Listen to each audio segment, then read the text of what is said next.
दुःखाः। नारायणं नमस्कृत्यं नरं चैव नरोत्तमं देवीं सरस्वतीं व्यासं ततो जयमुदीरयेत्। नष्टप्रायेषु भद्रेषु नित्यं भागवतसेवया भगवती उत्तमश्लोके भक्तिर्भवति नैष्टिकीम्। कृष्णाय वासुदेवाय देवकीनन्दनाय च नन्दगोपकुमाराय गोविन्दाय नमो नमः. ഹരേ കൃഷ്ണ. ശ്രീമദ് ഭാഗവതം പഞ്ചമസ്കന്ധം 14-ാമത്തെ അധ്യായം ഭൗതിക ലോകം ആസ്വാദനത്തിന്റെ മഹാവനം എന്ന നിലയിൽ ശ്ലോകം 11 മുതൽ 14 വരെ വായിക്കാം. ക്വചിത് ഉലൂകചില്ലീ സ്വനവദതിവരുഷ രഭസാടോപം പ്രത്യക്ഷം പരോക്ഷം വാ ത്രിപുരാജകുല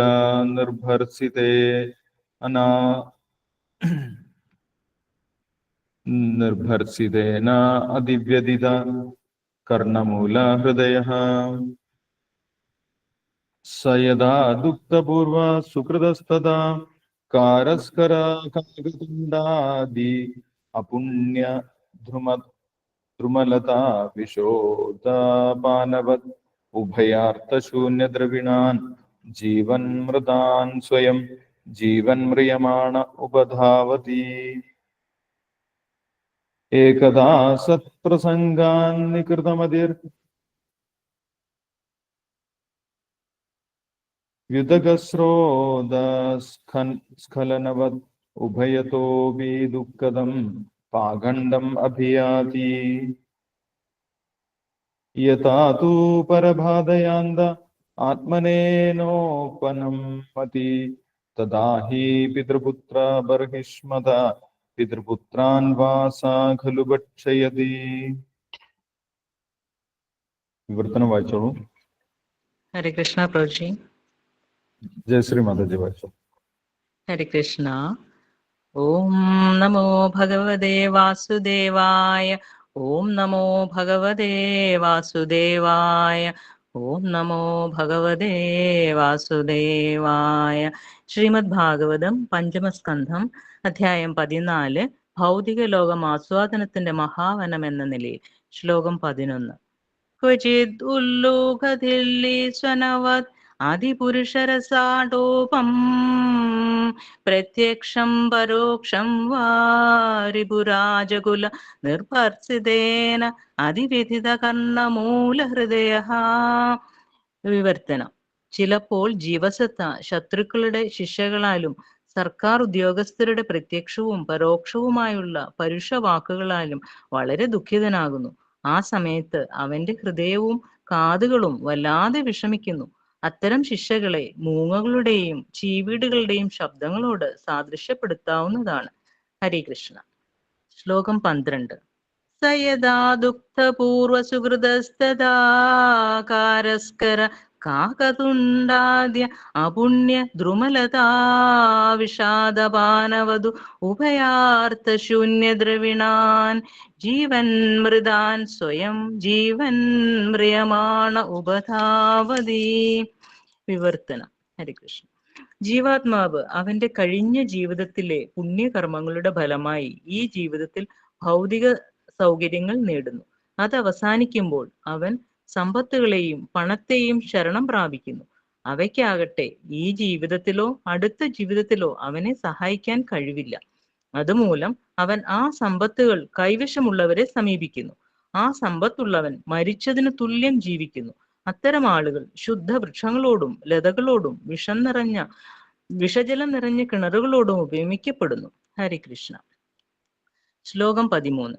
ഏകഥാ അസത് പ്രസംഗാ നികൃതമതിർ വ്യുദകസ്രോതഃ സ്ഖലനവത് ഉഭയതോപി ദുഃഖദം പാഖണ്ഡമഭിയാതി.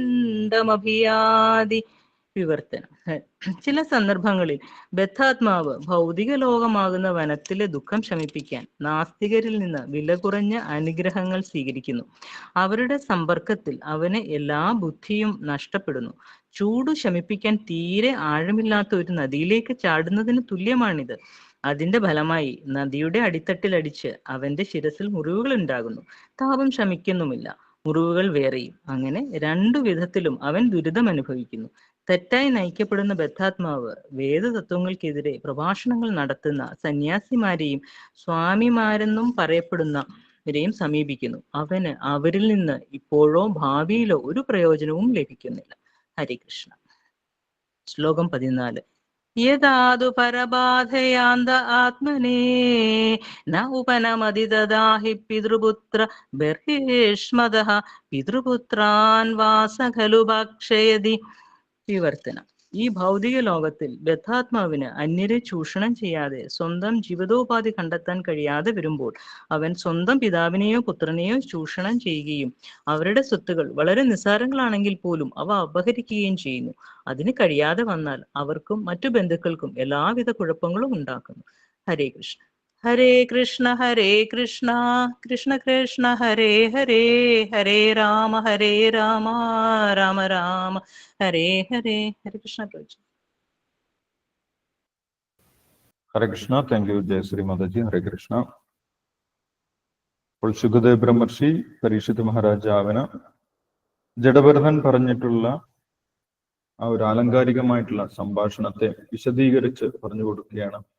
ഒരു വനത്തിലേക്ക് പ്രവേശിച്ച വ്യാപാരി അവിടെ വനവിഭവങ്ങൾ സ്വീകരിച്ച് ധാരാളം സമ്പത്തുണ്ടാക്കാം എന്നുള്ള ധാരണയിൽ വനത്തിലേക്ക് പ്രവേശിച്ച വ്യാപാരിക്കുണ്ടാകുന്ന യഥാർത്ഥ അനുഭവങ്ങൾ ഈ ഭൗതിക ലോകത്ത് ആസ്വദിക്കാം എന്ന് വിചാരിച്ചു വരുന്ന ജീവാത്മാവിനുണ്ടാകുന്ന അനുഭവങ്ങളാണ്. ജീവാത്മാവ് ഭൗതിക ലോകത്തിലേക്ക് പ്രവേശിക്കുന്നത് ഇവിടെ ഭൗതിക പ്രകൃതിയെ നിയന്ത്രിച്ച് ഇവിടെ ആസ്വദിക്കാം എന്ന് വിചാരിച്ചാണ് ഒരു ജീവൻ ഭൗതിക ലോകത്തിലേക്ക് പ്രവേശിക്കുന്നത്. ഇവിടെ ഭഗവാന്റെ നിയമങ്ങളില്ല, ഇവിടെ സ്വതന്ത്രമായിട്ട് ജീവിക്കാം എന്നെല്ലാം വിചാരിച്ചാണ് ജീവാത്മാവ് ഇവിടേക്ക് വരുന്നത്. പക്ഷേ പ്രകൃതിയുടെ നിയമങ്ങൾക്ക് അടിപ്പെട്ട് ഒരുപാട് ദുരിതങ്ങൾ, ക്ലേശങ്ങൾ ആ ജീവന് അനുഭവിക്കേണ്ടി വരും എന്നിവിടെ വിശദീകരിക്കും. പലപ്പോഴും ഭൗതിക ജീവിതം മുന്നോട്ട് കൊണ്ടുപോകാൻ തന്നെ അത് വല്ലാതെ ബുദ്ധിമുട്ടുന്നു. ഭൗതിക ലോകത്ത് ഏതെങ്കിലും ഒരു വസ്തു ലഭിക്കുന്നത് വളരെ ക്ലേശത്തിന്, വളരെയധികം ബുദ്ധിമുട്ടുകൾക്ക് ശേഷമാണ്. അപ്പോൾ ഒരു മരീചികയിൽപ്പെട്ട മൃഗത്തെ പോലെ, മരുഭൂമിയിലെ മരീചികയിൽപ്പെട്ട മാനിനെ പോലെ, മരീചിക എന്ന് പറയുന്നത് കുറച്ച് ദൂരെ വെള്ളമുള്ളത് പോലെ തോന്നും. ആ വെള്ളത്തിനടുത്തേക്ക് ഓടിപ്പോകുന്ന സമയത്താണ് അത് വെള്ളമായിരുന്നില്ല, അത് മരീചികയായിരുന്നു എന്ന് മനസ്സിലാകും.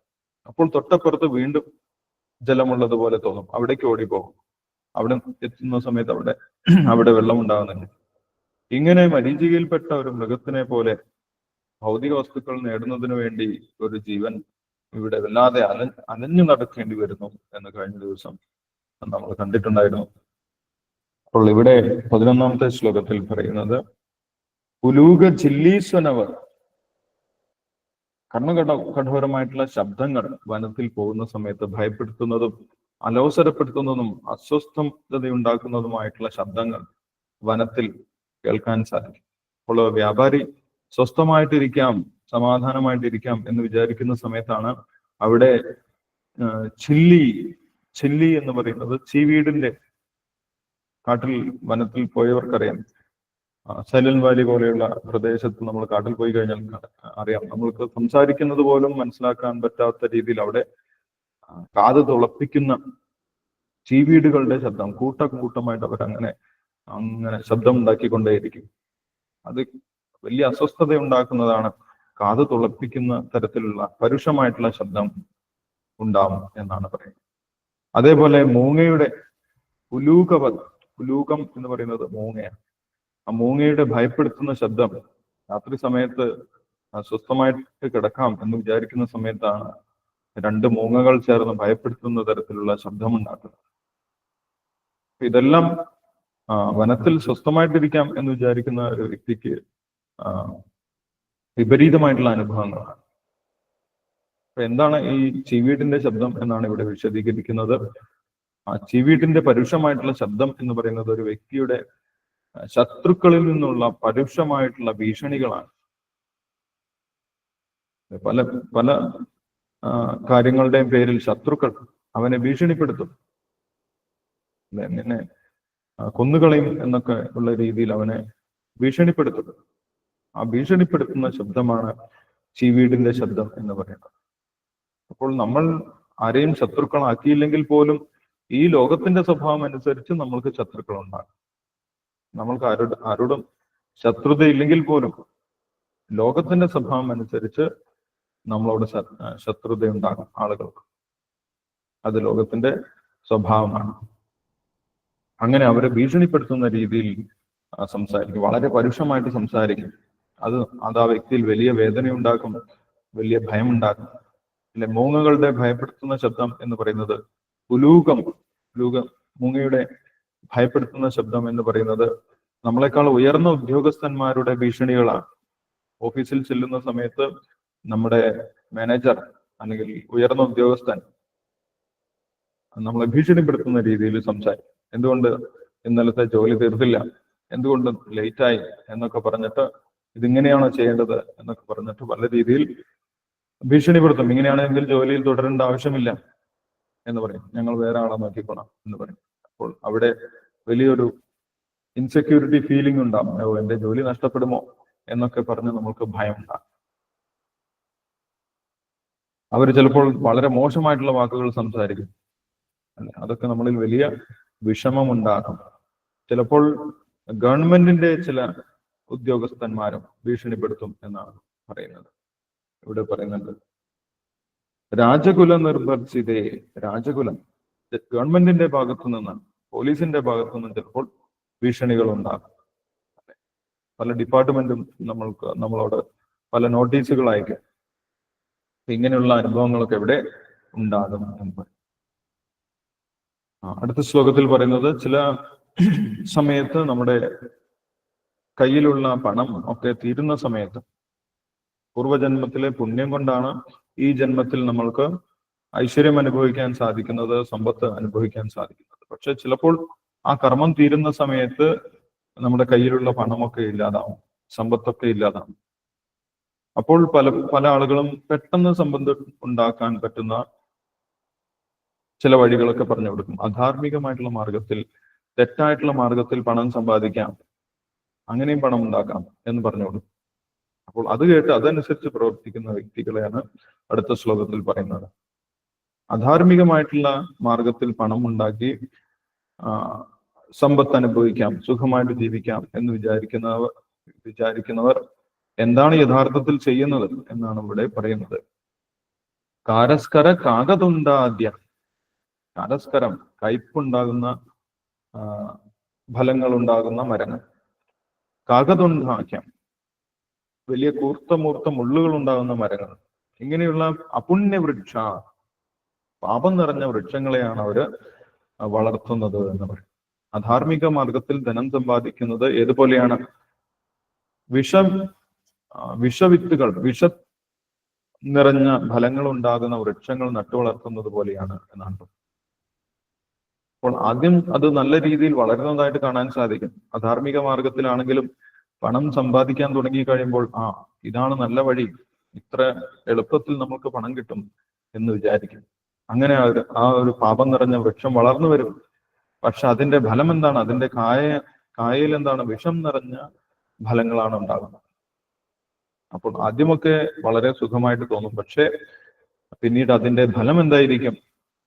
അതിന്റെ ഫലം വിഷവിത്തുക്കളായിരിക്കും, അതിന്റെ ഫലം ദുരിതമായിരിക്കും എന്നാണ് പറയുന്നത്. അധാർമിക പ്രവൃത്തികൾ ചെയ്തു കഴിഞ്ഞാൽ തീർച്ചയായിട്ടും ഇപ്പോഴല്ലെങ്കിൽ പിന്നീട് അതിന്റെ ദുരിതങ്ങൾ അനുഭവിക്കേണ്ടി വരും, വേദനകളും ദുരിതങ്ങളും അനുഭവിക്കേണ്ടി വരും. ചിലപ്പോൾ അടുത്ത ജന്മത്തിലായിരിക്കാം അനുഭവിക്കുന്നത്. എന്തായാലും അധാർമിക മാർഗത്തിൽ സഞ്ചരിക്കുന്നത് വിഷവൃക്ഷങ്ങൾ നട്ടുവളർത്തുന്നത് പോലെയാണ് എന്നത്.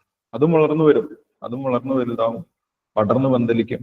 പക്ഷെ അതിലുണ്ടാകുന്ന ഫലം വിഷം നിറഞ്ഞതായിരിക്കും, കൊടിയ ദുരിതമായിരിക്കും എന്നാണ് പറയുക. പിന്നീട് 13-ാമത്തെ ശ്ലോകത്തിൽ പറയുന്നു,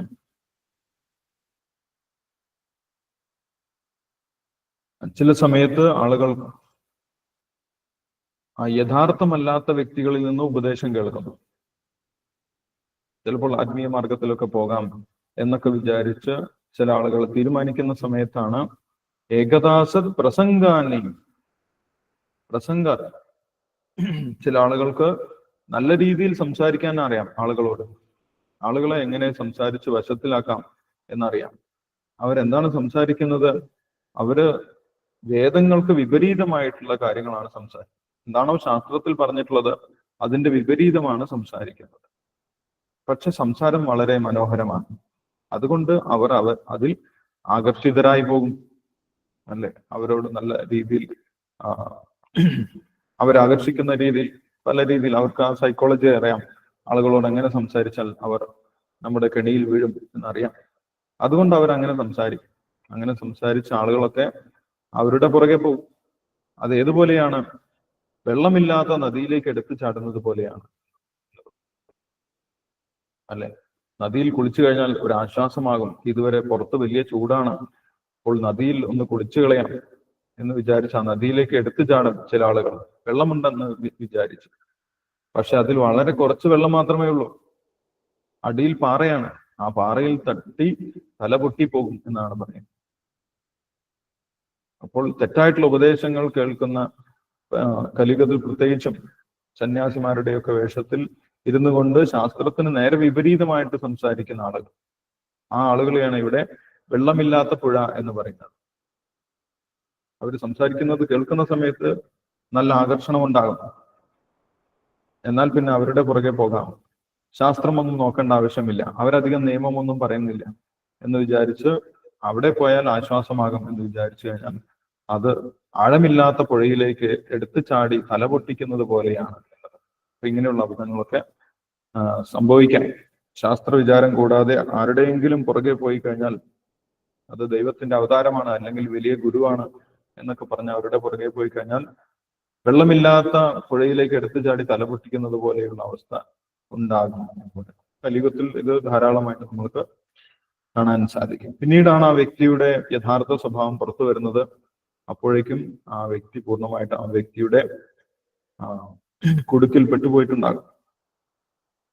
യഥാതു പരബാധയാന്ത ആത്മനേനോപന്നം മതി തഥാഹി പിതൃപുത്ര ബർഹിഷ്മത പിതൃപുത്രാൻ വാസ ഖലു ഭക്ഷയതി.